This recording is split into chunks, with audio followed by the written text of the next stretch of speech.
molas à frente. Chegando em Itacaré.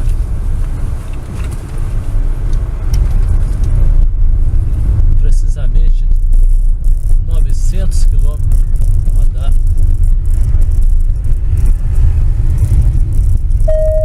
Atenção, lombada. 900.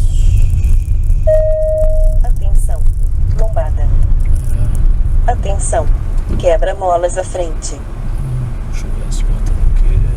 806 quilômetros rodados. Atenção, quebra-molas à frente.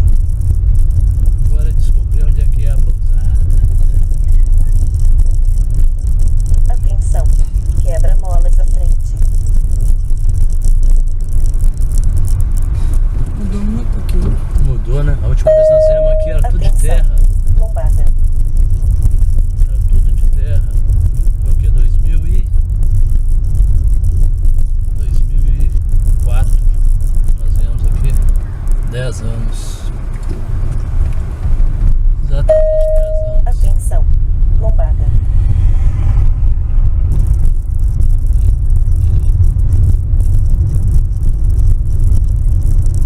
A coisa da chinesinha tá batendo aqui, ó.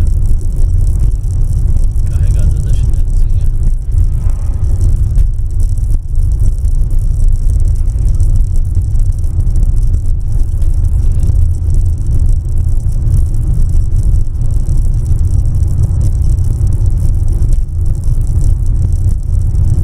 É bonito, hein? Como é que chama isso aqui? Itacaré.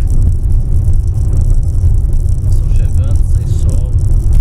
Nós chegando com sol e fica mais bonita a vista.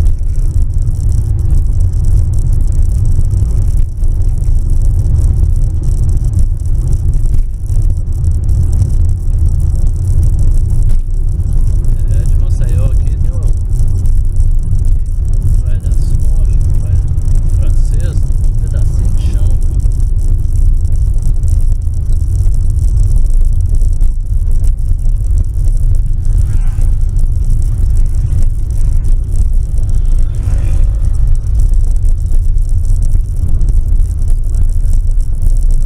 Sai em frente. Não sei mais ou menos. Eu lembro mais ou menos, o GPS. Você lembra?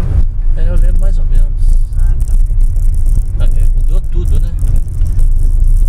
Nossa.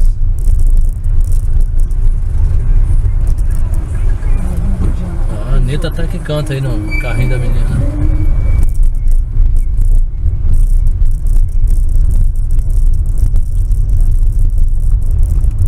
Essa mudou tudo.